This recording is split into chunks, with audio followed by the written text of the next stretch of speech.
विधानसभा निवडणुकीत महायुतीत समाविष्ट असलेले पक्ष एकत्र निवडणूक लढवून पुन्हा एकदा सत्ता मिळवतील असा विश्वास भाजप प्रदेशाध्यक्ष चंद्रशेखर बावनकुळे यांनी व्यक्त केला आहे।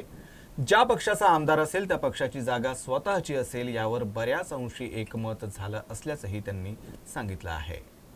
महाराष्ट्रामध्ये ज्या एकनाथजीकडे, अजितदादाकडे, भाजपकडे सीट आहेत, जिथे आमचे सहयोगी अपक्ष आहेत, त्या सर्वांची साधारण भावना आहे की ती सीट त्यांच्याकडे राहावी। एकाच दोन गोष्टीबद्दल चर्चा होऊ शकतं, असं नाही की सारा बाइंडिंग आहे, चर्चा होऊ शकेल, पण साधारणतः ही भावना आहे आमदारांची की आमच्या सीट कायम राहाव्या। सर्वांचीच भावना आहे, एकनाथ शिंदेजीकडल्या आमदारांची, अजितदादाच्या आमदारांची, आमच्या आमदारांची, अपक्ष आमदारांची। तर निश्चित रूपाने आमचं केंद्रीय नेतृत्व, राज्य नेतृत्वाचा निर्णय करेल, पण भावनाचा आदर मात्र केला जाईल आणि महायुती चांगल्या पद्धतीने सीट वाटप करेल आणि चांगल्या पद्धतीने आम्ही निवडू।